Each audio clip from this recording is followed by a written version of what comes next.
Okay, it seems like fall might actually be here, and you can satisfy those seasonal cravings just in time with Organifi Gold Pumpkin Spice Blend. Packed with powerful superfoods, Gold Pumpkin Spice supports rest and relaxation with a touch of spice to make it your best holiday season treat. Formulated to deliver the same amazing benefits as Organifi Gold, but with a special spice to help curb those fall cravings. It has 12 USDA certified organic superfoods. It tastes delicious in warm water or in milk. There's no sugar, so you can enjoy this warm dessert-like tea guilt-free. It tastes so good right before bed, and you will wake up refreshed and feeling great. This is such a treat for fall. You can experience Organifi's high-quality superfoods for less than $3 a day. Go to www.organifi.com/bestofyou and use code bestofyou for 20% off your order. That's ORGANIFI.com/bestofyou and use code bestofyou for 20% off any item.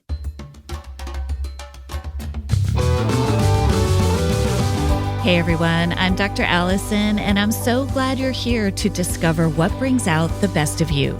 This podcast is all about breaking free from painful patterns, mending the past, and discovering our true selves in God.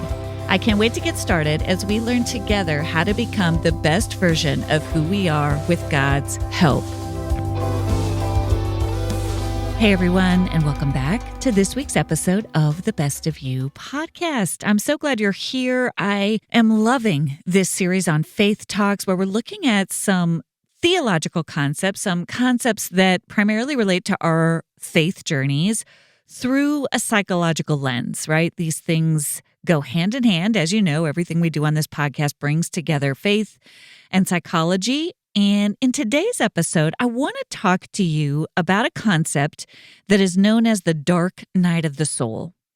It's a concept I've thought about a lot and read about a lot over the years. It's one I've experienced. It's one I've learned to help others differentiate from an experience of depression. So in psychology, we are often quick to diagnose certain symptoms as depression when sometimes in certain situations, you might be experiencing a cluster of symptoms, a cluster of things that are hard, that are more appropriately categorized as a spiritual dark night of the soul. It's more spiritually rooted versus emotionally or psychologically rooted. It's a fine line. It's an important distinction, and I want to go into that today. I want to help you understand what some of those differences are. So before we dive into today's topic, I would love to get your questions on two more topics that are coming up in the future.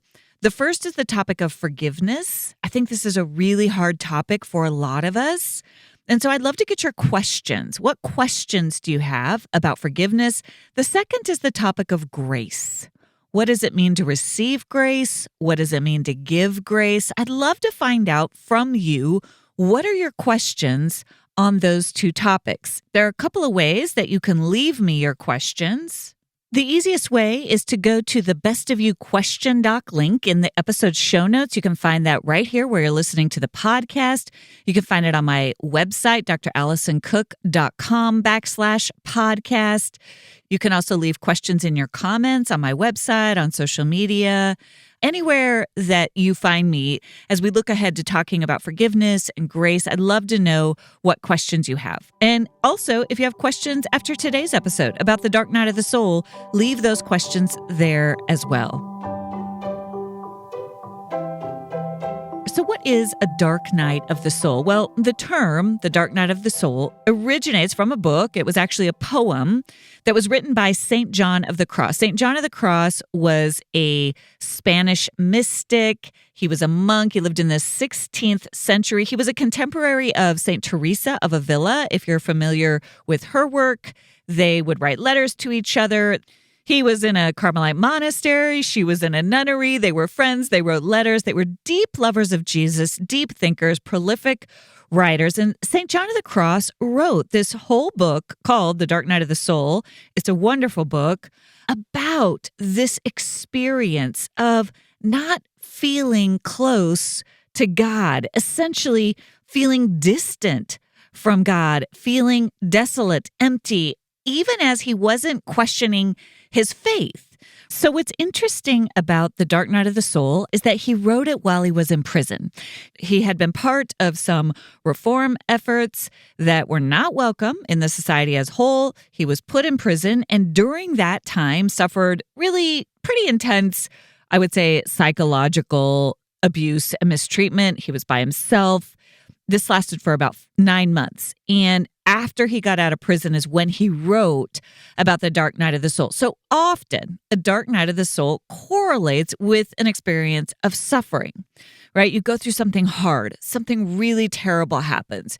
Perhaps you're not imprisoned literally as St. John of the Cross was, but maybe you've gone through a prolonged season of suffering, maybe a health crisis or the loss of someone you love, or a season of prolonged loneliness, of being alone and yearning and not seeing answered prayers, not seeing those things you've hoped for come to pass, right? Prolonged periods of suffering. And this happens. It doesn't matter how big your faith is. This happens. Really hard things happen in our lives. And often this leads to what we call a dark night of the soul. Now, how is a dark night of the soul different from what we would talk about as depression? Right. And I really want to make this distinction today because I think it's important. It's really important to name depression accurately. If you're going through a bout with depression, or if you struggle with depression, to understand what it is, to have it diagnosed properly, and to get treated properly. It's also important to name a spiritual dark night of the soul accurately because it's a different type of suffering and it requires a different type of intervention. So how are they different? Well, number one, a dark night of the soul is primarily a spiritual journey. It's primarily characterized by feeling far from God, by feeling maybe even a little bit disillusioned with God, wondering where God is, wondering why God isn't showing up, wondering why some of the things you had hoped for and even planned on or put your faith in haven't come to fruition, right? And so there's a wandering, not necessarily a loss of faith, just a questioning of, where are you, God? We see it all throughout the Psalms. Where are you, God? Why have you forsaken me? Why have you abandoned me? We see it in the life of Jesus, right? In the Garden of Gethsemane, when he asks God, where are you, God? Why have you forsaken me? Right? We see these moments where it feels like there's the absence of God. This is a dark night of the soul. Depression, on the other hand, is a primarily psychological condition, right? It might arise out of events similarly to a dark night of the soul. It might come out of trauma. It might come out of loss. It might come out of stress. It might just come because you have a biological disposition. But instead of questioning God, you're struggling. You might just feel lethargic all the time. You might notice sleep disturbances.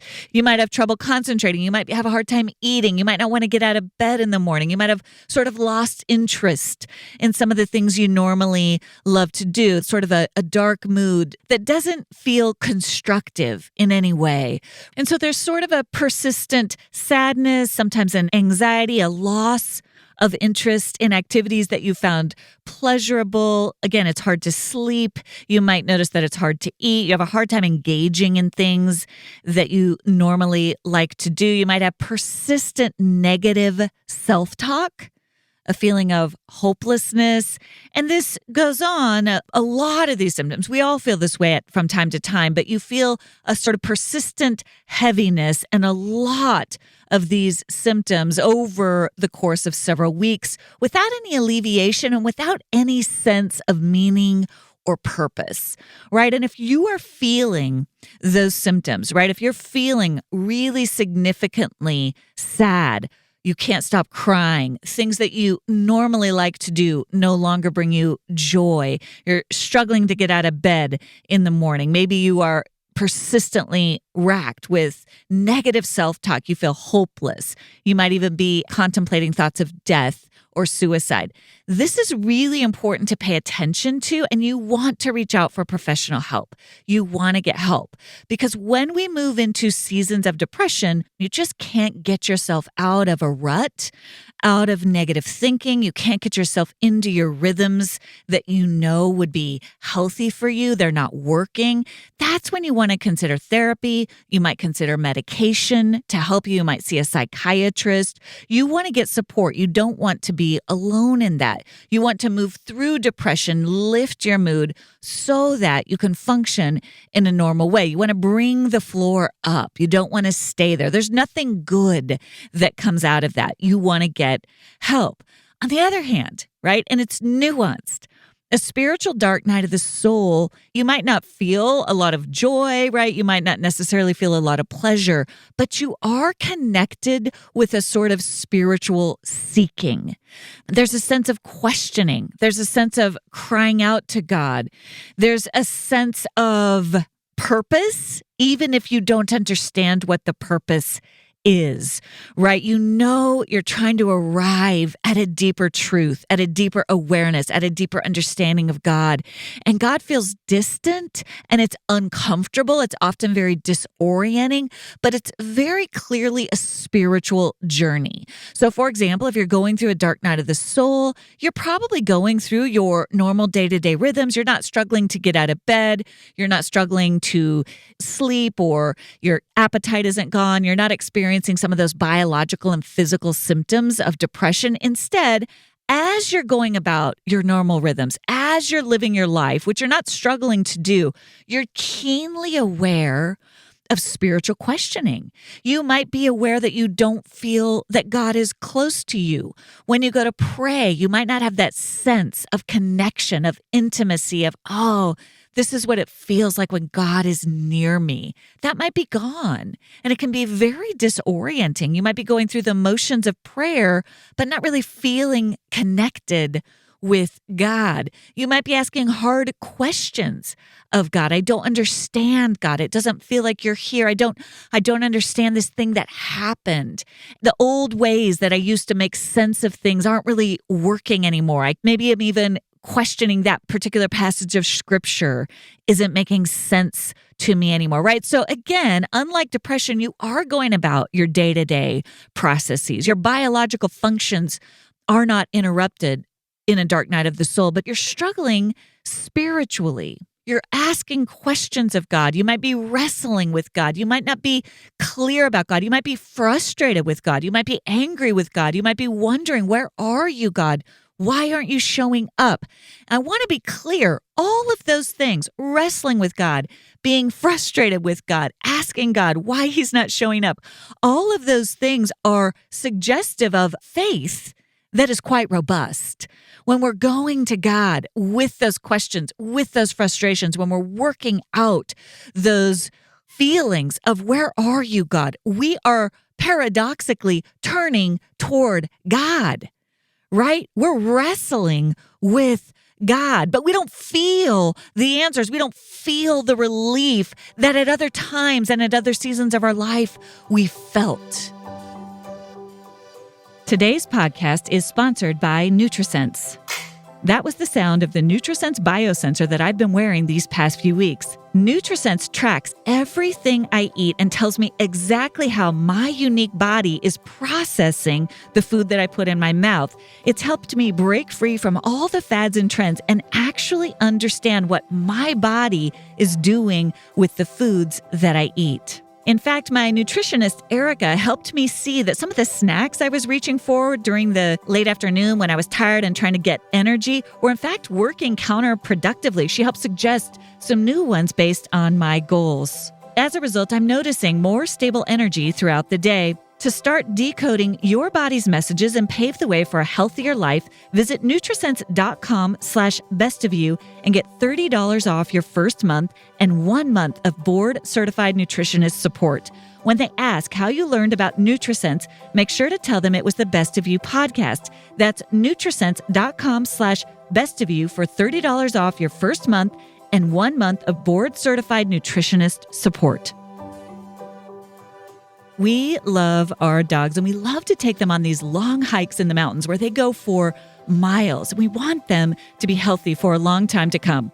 Well, Sundays for Dogs is healthy dog food that's actually easy to store and serve. And this fall, they have a brand new turkey recipe that your dogs are going to love. Sundays is air-dried dog food made from a short list of human-grade ingredients. It's zero prep, zero mess, and zero stress.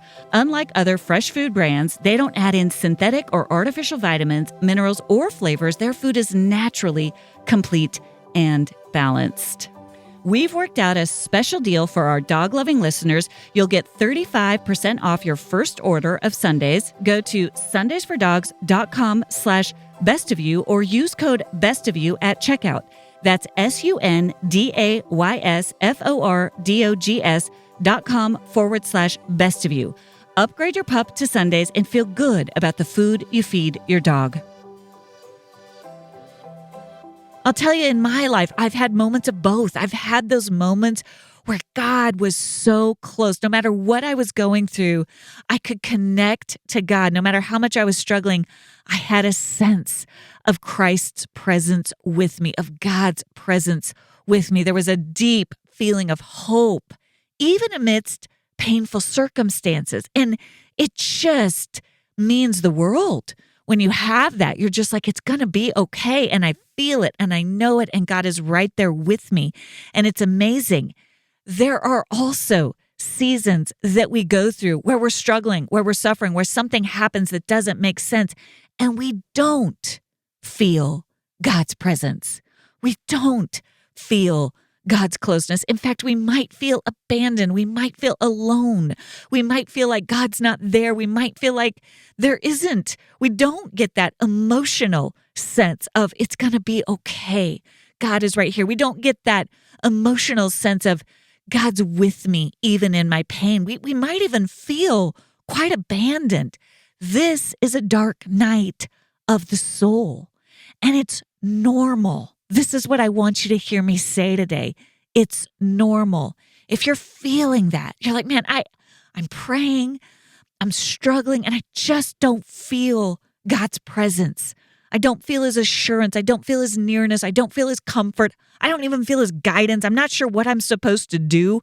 I'm praying, I'm trying, I'm going about doing the things I'm supposed to do. You may well be experiencing one of these dark nights of the soul, a season of spiritual darkness. It doesn't mean you're losing your faith. It doesn't mean there's something wrong with you. It doesn't mean you're not doing things right. These are well-validated spiritual seasons that some of the greatest spiritual leaders of history talk about. And just to give you a few names of people who have written about this idea of the dark night of the soul, Mother Teresa talks a lot about her dark night of the soul. C.S. Lewis and so many more great thinkers in the faith describe going through these seasons of feeling far from God. In the Bible, we see it in the story of Job. We see a story of a man who just feels abandoned by God, and God doesn't step in right away as Job is interacting with his friends and questioning his circumstances. God doesn't enter in right away with quick fix platitudes or assurances, right? Job works it out for a while. We see these moments with Jesus where he wrestles with God for those moments and he doesn't feel God's closeness. So the question might be, why? Why does God do this? Why sometimes does God not bring the closeness of his presence? I think about the scripture that says, if we draw near to God, God draws near to us.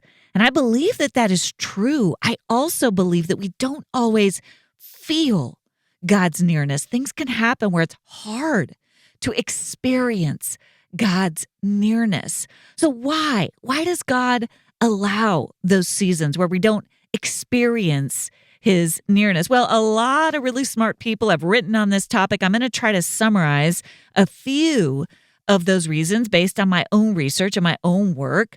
The great mystics of the faith, including St. John of the Cross, talk about these dark nights of the soul as these seasons of sort of cleansing the soul, where we have to give up some of our attachments.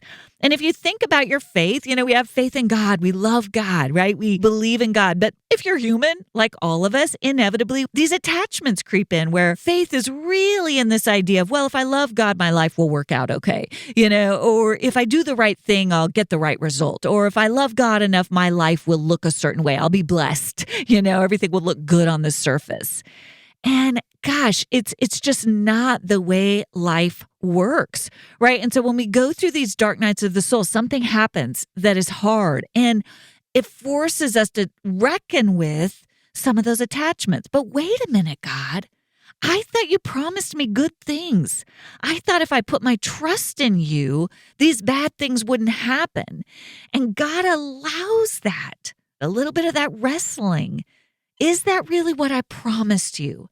I didn't promise you that you wouldn't go through hard times, because that's not what God actually promised. I promised I would be with you. I promised you wouldn't be alone. I promised you would grow. I promised you purpose and hope. I didn't promise you that these relationships wouldn't fall apart. I didn't promise you that other people won't ever hurt you. I didn't promise you that there wouldn't be sickness, that there wouldn't be suffering.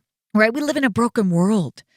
Hard things happen as a result of our own behaviors, as a result of other people's behaviors. God doesn't promise that those things won't happen. It's not a formula, this Christian life, that if I do all the right things, I'll get all the right results. It's not always the way it works. It's just not. But we can subtly begin to believe that. And so when we go through these dark nights of the soul, I believe sometimes it's a complicated, nuanced thing, but a lot of it sometimes is, yes, this hard thing happened. It's true. I can have compassion for what's hard. And as I am honoring and bearing witness to the truth of something hard that is happening in my life, it's forcing me to ask deeper questions of God. Why, God? Why would you allow this to happen? I don't understand. And I think somewhere in that intersection of facing what's hard, really honestly taking a look at what's hard in our lives, of what's not going right, whether it's by our own fault or whether someone else has hurt us, and taking what's hard and really going to God with it and saying, God, I don't like this. This doesn't feel fair. What's going on here? Did I bring this on myself? Why would you allow this? God allows a refining process. He allows a process of us to grow deeper in our relationship with Him that demands we go through a season of darkness. It's not to hurt us. It's to help us grow stronger. It's to help us deepen. It's to help us understand God better. Sometimes we have to shed old beliefs, old ways, old ruts of thinking we've gotten in. And it can feel like a death. It can feel like a loss. It can feel like we're losing everything we knew. I don't understand, God. Everything is upside down. This isn't how it was supposed to happen. How can you do this? But in that wrestling, as we let go and we turn to God with those questions, and again, it can feel like you are free falling. Like, this doesn't make sense. And it feels like a dark night of the soul. I don't understand. But somewhere in that free fall, we are allowing God to take us more deeply into an understanding of who He really is. It's in the absence of pat answers. It's in the absence of platitudes, a positive way of viewing something where we really let go and we say, God, I don't understand, and yet here I am. That something profound happens in our spiritual lives. We let go of any childlike attachments we've held. We let go of any faulty beliefs maybe that have crept in, and we step into radical faith. I don't get it, God, and yet here I am. And I believe God shows up in a profound way in those moments. And the word that I like to think of in these moments is this word surrender, right? Surrender. And surrender isn't a one-time event. It's an ongoing event of coming to the end of yourself and even of your own knowledge and even of your own ability to talk yourself through something really, really hard and saying, God, I've tried everything. I cannot figure this out. And yet here I am. And in those moments, I believe God shows up in powerful, profound ways. Now, I'm not saying you will always feel it in that moment, but I am saying something happens in those moments where your soul gets formed in a deeper, truer, more beautiful way. And you come out the other side of a dark night of the soul transformed with a deeper faith, a deeper sense of God, a deeper sense of transformation, of really understanding what it means to walk with God. And one of the best ways to distinguish a dark night of the soul from an experience with depression or hopelessness is that a dark night of the soul ultimately leads to transformation. It leads to growth. It leads to health. It leads to deeper layers of maturity, spiritually, emotionally, and it leads to more goodness, more kindness, more love, more gentleness, more compassion for others, more compassion for yourself. It leads to beautiful fruit, right? That's how you know you're going through a dark night of the soul. It's not to say it's not painful. It's not to say it's not challenging and hard, but it yields beautiful fruit.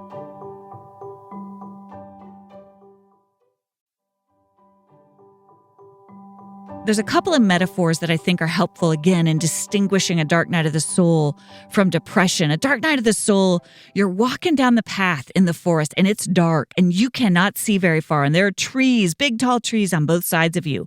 You have just enough to see the next step ahead of you. You can keep walking. You're not lost in the fog, right? You're not spiraling down a cliff. That's depression. You're on the path. You're on it. And you're inching your way forward and you can see just enough to get to that next step, but it's dark and it's not pleasant, but you've got just enough, right? But you're going through that dark passageway to get to a better place. And I think of Jesus's words in John 12, where he talks about that kernel of wheat, right? That grain that has to be buried in the ground, dead to the world. Because when it gets buried, it comes out and it sprouts new life. But it has to go under the surface, deep into the soil to do its work, to lay down roots so that when it finally pops up again on the surface of the earth and shows its beauty, it's ready. Those roots are deeper. It's done its work in the dark night of the soul, and it comes out even more beautiful. I want to end to talk about something that I've thought about for a while, and that is I think there are seasons in which we go through cultural dark nights of the soul.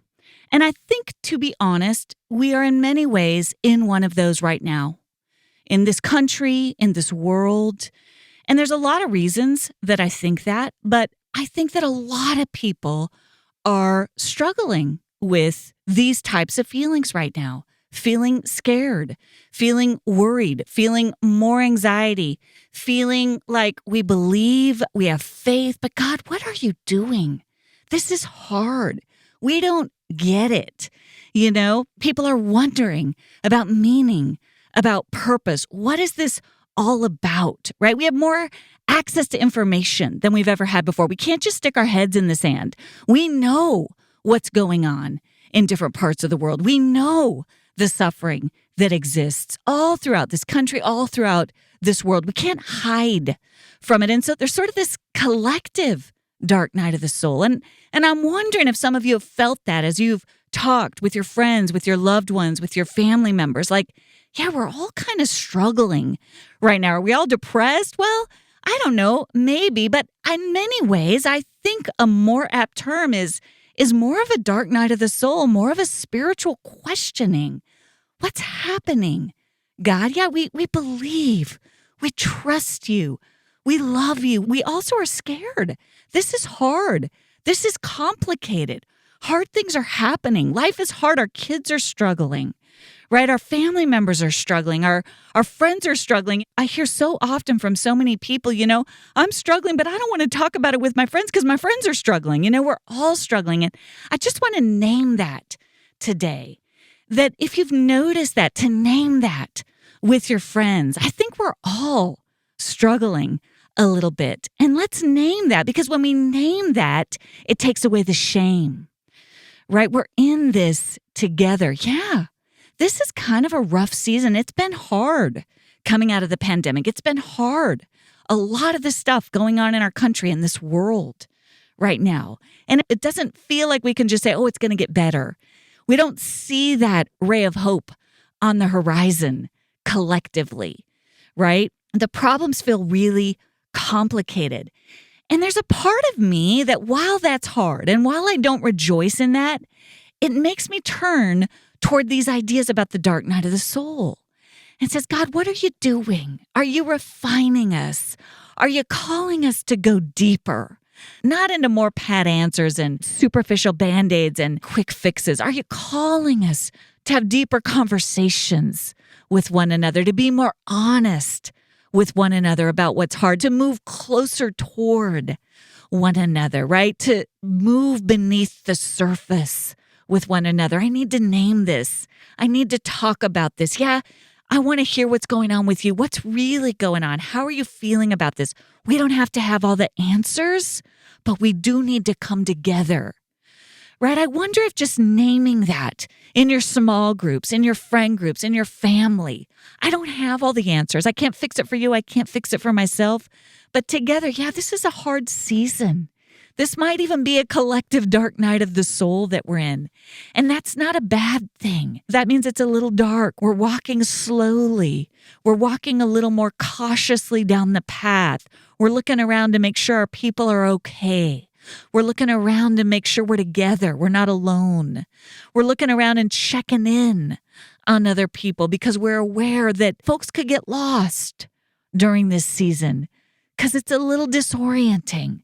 There's a little bit of potential for despair, more than normal, more than we're used to. So we're checking in on each other. And I just want to name that. That's okay. I think that's what we're supposed to do during these seasons. I think that's part of what God is doing. It's not to just help us dig deeper into our own selves. I think God wants us to move more toward each other, not to fix each other, but just to say, hey, are you okay? I'm here. I'm with you. Because here's the thing. A dark night of the soul is a feeling of absence. It's not sensing God's presence. Even when we believe, even when we have faith, we don't feel that sense of God's presence. And I wonder if part of the work God is doing in this collective dark night of the soul that I think we're going through is an invitation for us to remember and reimagine what it's like to be God's embodied presence for each other. I'm here with you in this dark night of the soul, and you're here with me. And together we begin to embody God's presence on this earth. We don't have to conjure up those good feelings of hope. I think sometimes we feel like we do. We've got to be the salt and light, right? I've got to be happy. I've got to be joyful. I've got to make sure other people are aware that I've got the hope. I don't know if that's the way it is in this collective dark night of the soul. I wonder if as we draw near to each other and we embody the presence of Christ to each other in our own questioning, even in some of our own spiritual desolation, if you're feeling that, we begin to embody hope. We embody hope for a world in desperate need of it. Do not be dismayed if you are sensing this dark night of the soul. You are not alone. I believe God is calling us inward, deeper, closer to Him and to each other. Yes, it's hard to let go of some of those false hopes and shiny objects, but He's replacing that with something so much deeper. And it starts with each other, showing up more honestly, more authentically, more genuinely to say, I'm here. I'm not going anywhere. I'm with you. We are in this as God's people together. Thank you for joining me for this week's episode of The Best of You. It would mean so much if you take a moment to subscribe. You can go to Apple, Spotify, Amazon Music, or wherever you listen to podcasts and click the plus or follow button.